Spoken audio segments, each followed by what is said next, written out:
So today I just wanted to go over the different steps that you have to take before you can have this procedure, which again, I'm having the vertical sleeve. So what I'm about to talk about is different for each person, especially if you're filing through your insurance company as well as your hospital that you're going through. But I just wanted to go through the process, that way you just have a feel of exactly what is going to take place, because like I said in that last video, it is a long process to even get to the point where you can have the surgery if you are filing through your insurance company. If you're paying on your own, okay, Big Wanda, that's it's completely different. It's not going to take as long at all. But you are filing through your insurance for approval, they do make you jump through some hoops. So let's get into it. So before I was doing this procedure through Centera, and that was because my insurance company gave me the wrong information, so it actually set me back. Like, I just want to let you all know, just want to get this out the way. I literally got all the way to the point where I had a surgery date. Yeah, had a surgery date. They go and call my insurance company for the approval. My insurance company lets me know that, oh, this hospital is not part of our program, so we won't be able to approve it. I'm just like, wait, what? I called them ahead of time, which is what you should do. Make sure you call your insurance company.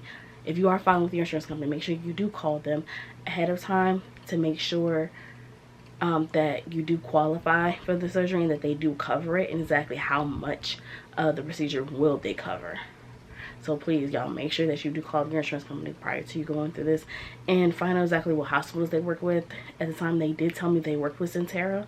Come to find out, the person I spoke to, who no longer worked at the company, when I had to call back again, gave me the wrong information. So I now have the right information. I am going to another hospital. The doctor there is amazing still. And he actually knew the prior doctor that I was going to, and they pretty much go through the same exact process before they approve people with their program. So it really was a breeze going with him. He literally only pushed my procedure out probably like a month and a half out from when it was originally scheduled, which is for January the 26th. But I just want to get that out the way. I was extremely upset when I found that out, and it was very discouraging me to make it this far and then find out that they weren't going to approve it. But I'm so glad that I stayed the course, and I found an amazing doctor in the hospital that I will be following with. So now that we got that out of the way, because I don't want to relive it, because it makes me sad to think that I could have had the surgery. But in the same time, I am very, very grateful that I did wait, because now I've met my deductible. But let's get further into that right now. Let's go ahead and get further into that. So my insurance company is Aetna. So what I'm going to tell you may be a little bit different from your insurance company. I know some insurance companies do make you wait at least 3 to 6 months before you can have the procedure done, because they just need to know that you've put in the work beforehand to try to lose the weight, and that you're ready for this procedure before they approve it. So what my insurance requires is they require 12 appointments, which those 12 appointments do span over a 3-month time frame. It can be 6 months if you push them out further, but I tried to make sure mine were like stacked up after each other, because baby, I wasn't trying to wait any longer than I had to. But in those 12 appointments, you do have to get blood work. You do have to get an EKG done. You do have to get upper GI done. I had to have my psych evaluation, and I had to go to, like, I'm sorry, that was my daughter. I don't know what she's doing out there. Then you have to do your psych evaluation. Then you have, I think, it's like 3 nutritional visits that you have to go through as well. And of course your final appointment, which counts as the 12. Yeah, that all counts as 12. I'm sorry, I had to think for a second.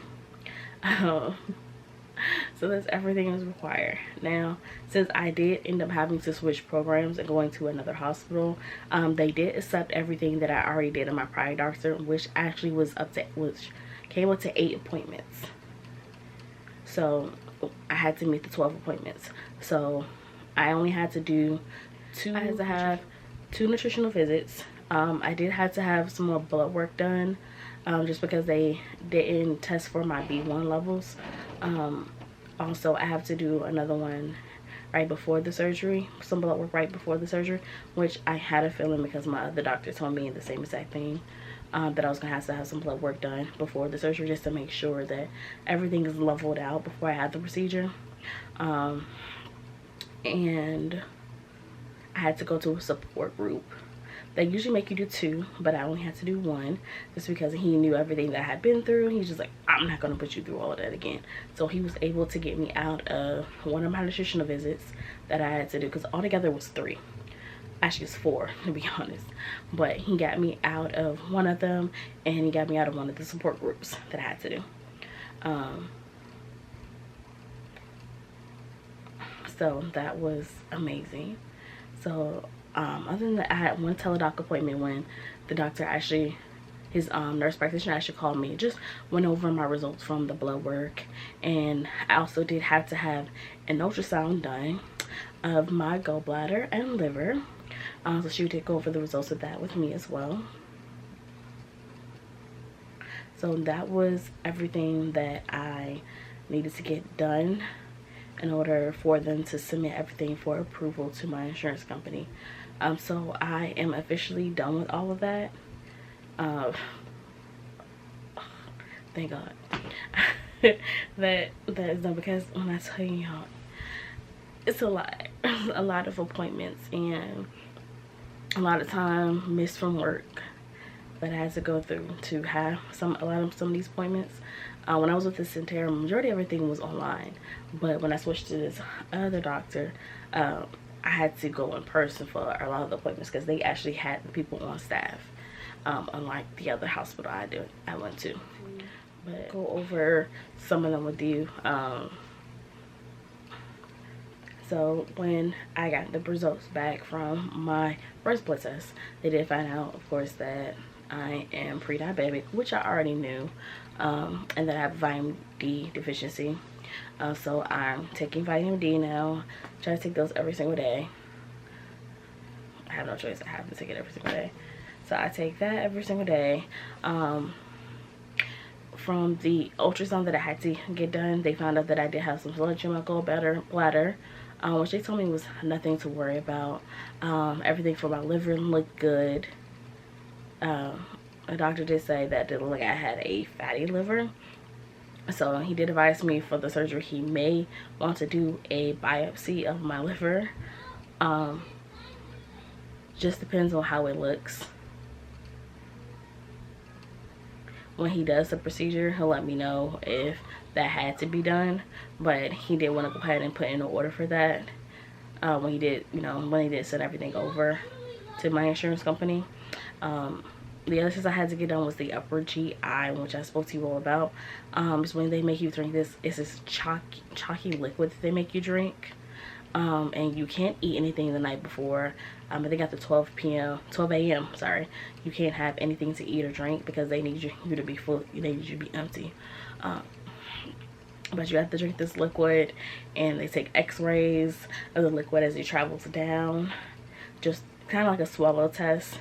That way they can see, if there's anything, if you have any blockage here, or if you have any issues with acid reflux, they can see all of that. So yeah, that was a rough day. I ended up having to take actually the whole day off for that.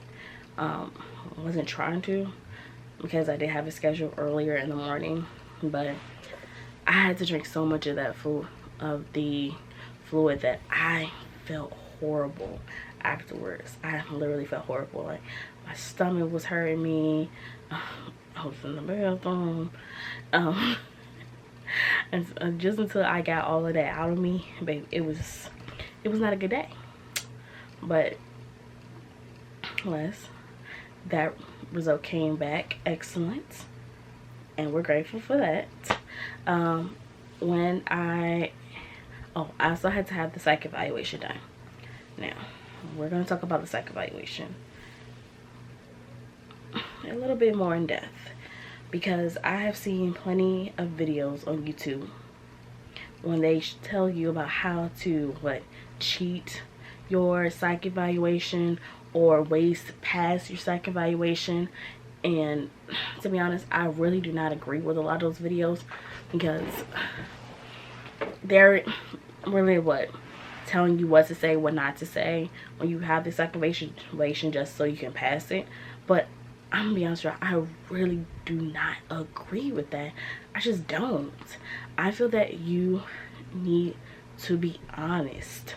You need to be honest when you're having that psych evaluation done. Because so many people have addictions to food, and a lot of people just, they do not know that they do. And if you're not truthful with yourself when you go into these evaluations, then you're going to struggle after you have the surgery. I'm going to be honest with you. You are going to struggle after you have the surgery. There's so many people who have struggled, who have gained the weight back, and it's because they didn't take the process seriously. Now, I'm not saying everybody didn't take the process seriously, but a lot of them did, and a lot of them gained that weight back. Please be honest. If you struggle with depression and anxiety like I do, be honest. It's not going to keep you from getting approved for the procedure. I have been diagnosed with mixed depression and anxiety. I take medication for it, like I stated before in my last video, and that is on my record, so they already know that that's something I struggle with. So it's no hiding it from me, you know.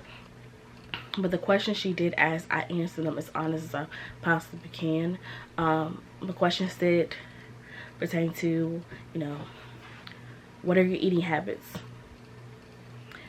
What made you want to have the surgery? What is the highest weight you ever been at? What precautions did you take to lose the weight?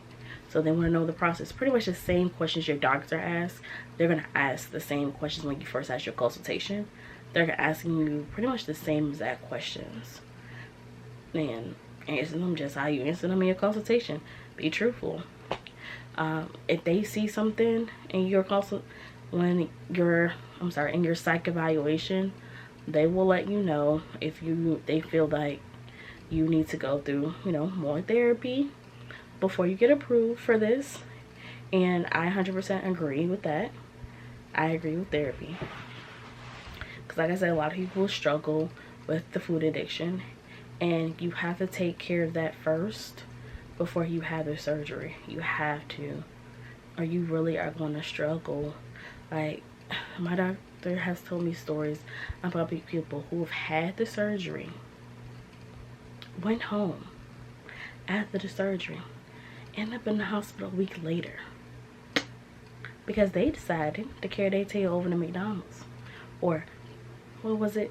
Oh, Panda Express, to get something to eat when they're supposed to be on the liquid diet. What? You went to Panda Express? We supposed to be on the liquid diet? They had to be rushed to the emergency room. Like, are you trying to kill yourself? Because that's what can happen.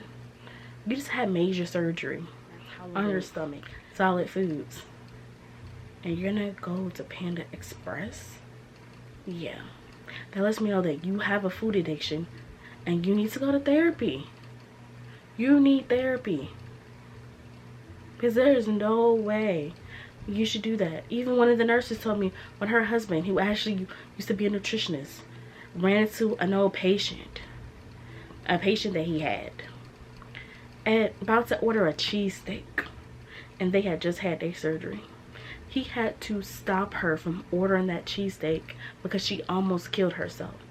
Now I'm exaggerating a little, almost killed herself, but it is a possibility, you know what I'm saying, if you don't, because you have to get to the emergency room in time, because it was not time for her to start eating solid foods, especially anything like that.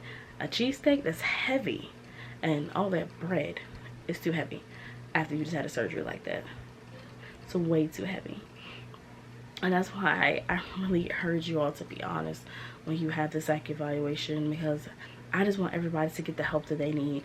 Now, for me personally, I don't have a food addiction, but I will seek therapy because I already have things that I already am struggling with as it is. And I do want to make sure that I have someone that I can talk to as I go through this process.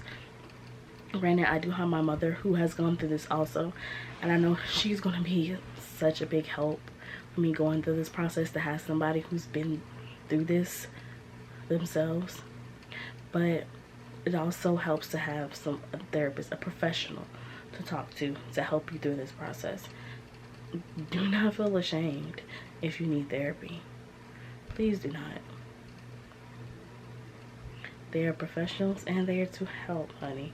Okay? So take advantage of it, especially if your insurance will cover it. Okay? Take advantage of it.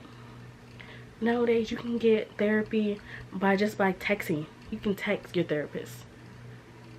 You can do video chats. Pretty much at any time of the day, any time of the night, you can find someone that you can talk to. So you don't have the excuse that you were too busy to get the help that you need. It's not an excuse anymore. It's not. I used that excuse for the longest time. I did.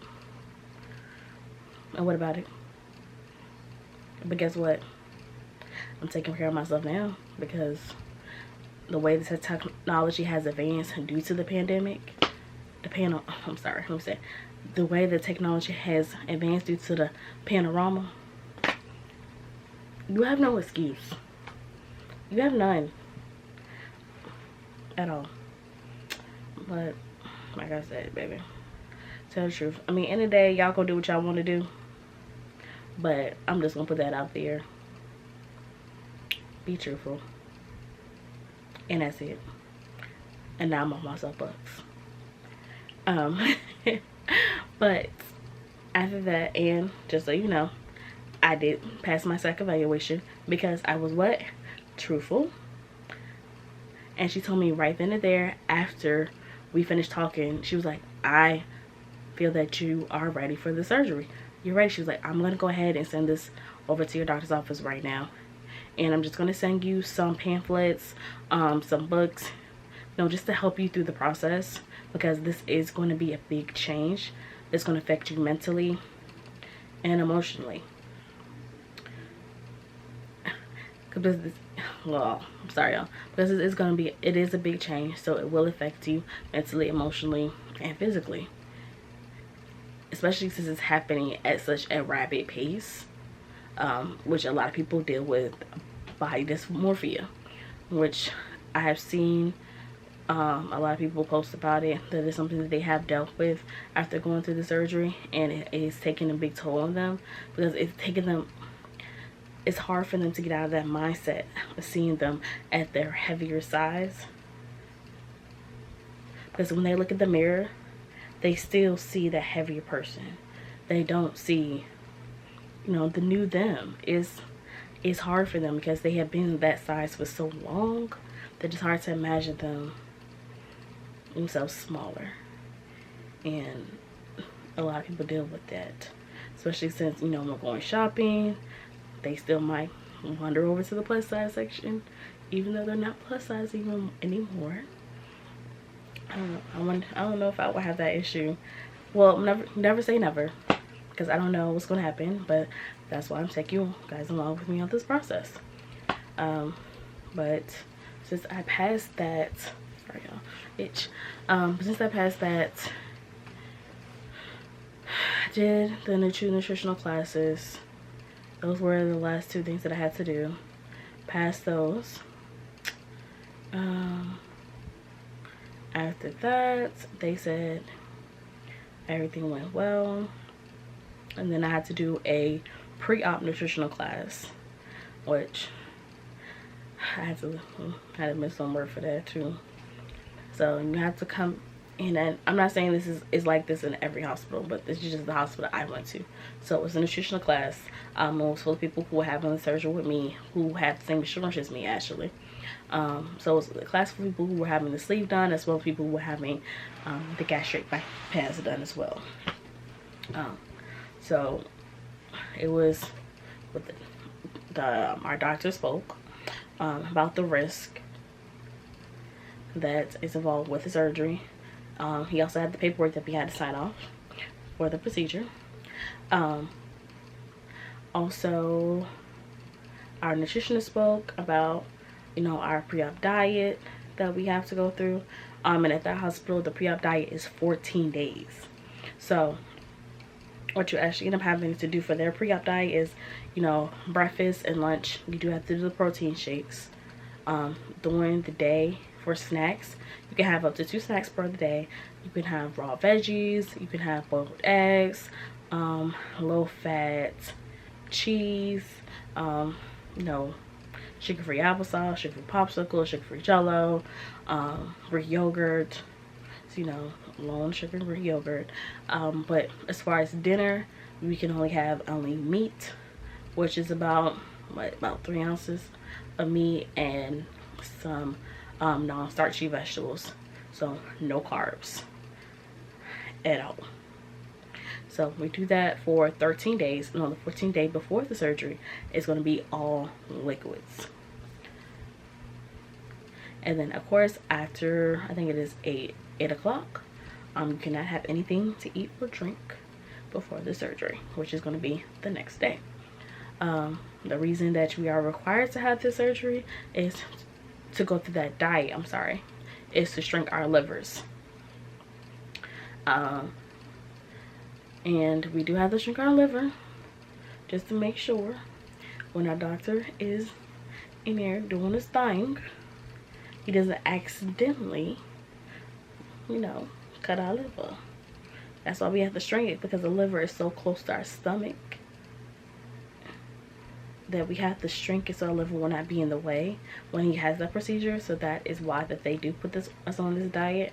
And I actually like that we went over our diet after the surgery. For them, it's 10 days after the surgery. For 10 days you do the liquid diet. Not liquid diet, gosh, look at me messing up. So for 10 days after the surgery is when you do all liquids. So that includes broths, protein shakes, of course your water. You can do like, no, that's it. Yeah, that's it. That, and then after you finish that, that's when you move on to your puree phase. When you start introducing eggs, seafood back into your diet, and just soft foods. Nothing, no lean meats, no. If you do chicken or anything like that, it has to be pureed. If you're doing chicken, but like seafood, like salmon, shrimp, those is soft, so it's easier for your stomach to digest that early on. And then after you do that, then you phase out. Then you move into your solid foods, and that's when they start trying to phase you off of the protein and start getting your body the protein shakes, so your body can start getting used to consuming the protein through the foods you eat versus what you drink. And hey, that, I feel like that is going to be the part where it's going to take some time to getting used to after you've been drinking the shakes for so long. I think that is going to be a little hard doing that.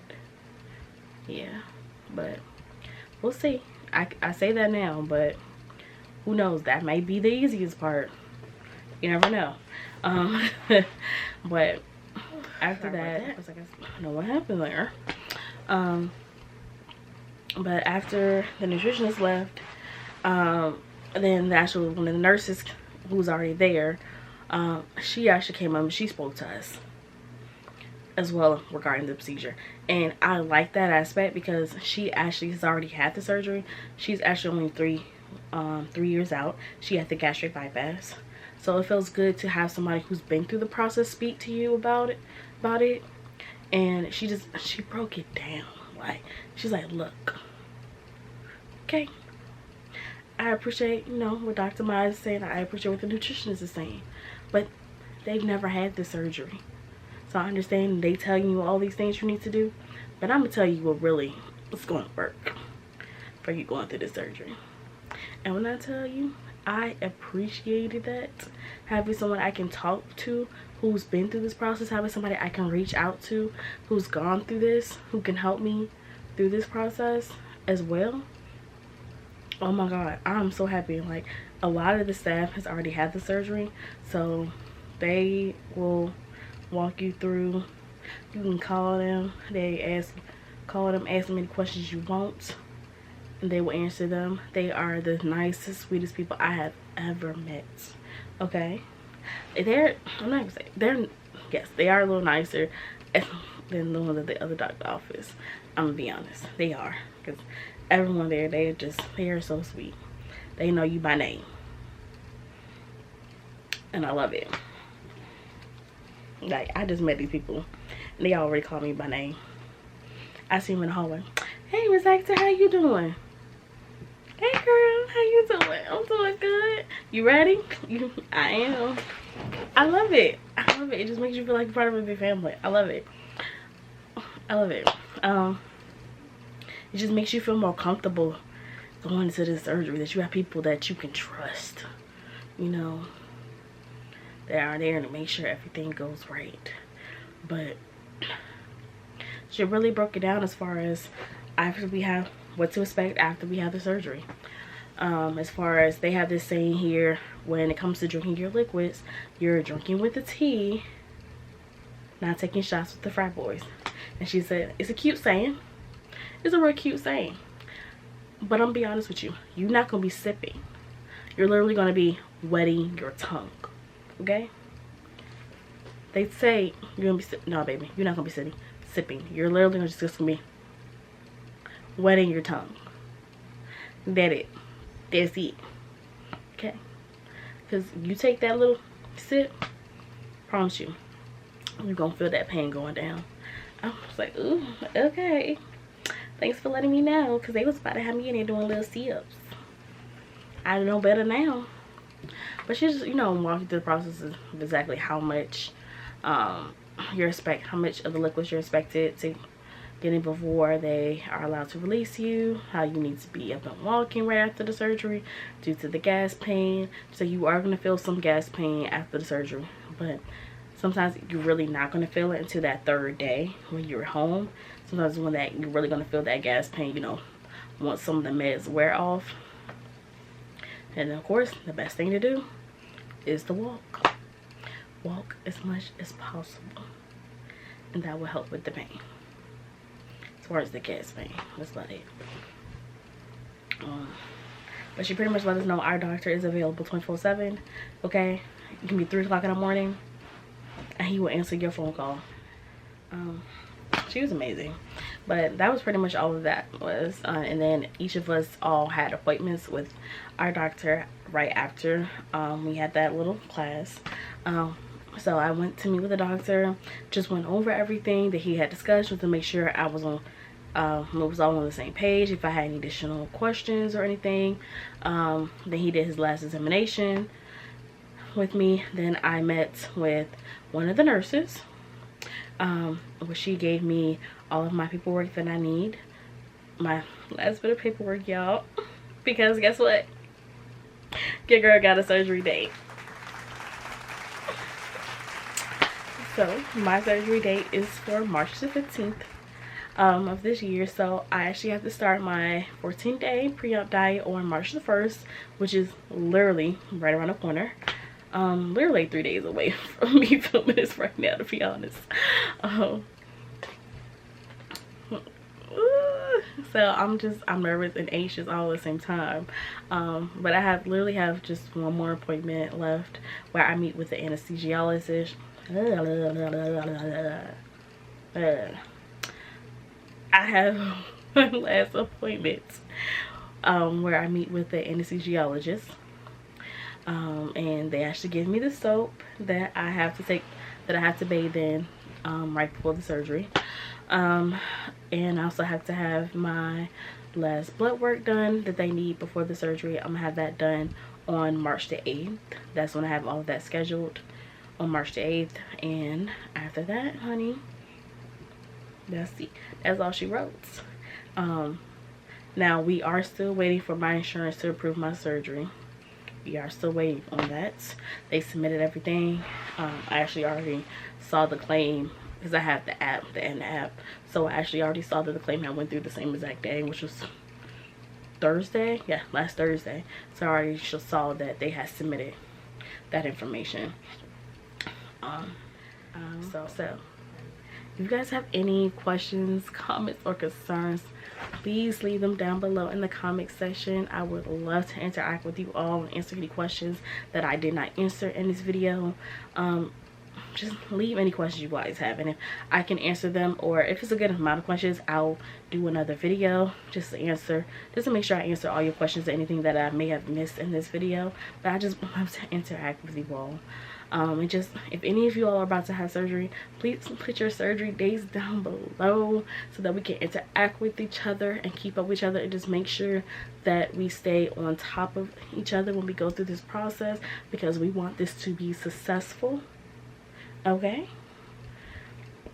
and I want to be looking at y'all before and after pictures like, okay, damn, I see you, you did it, girl.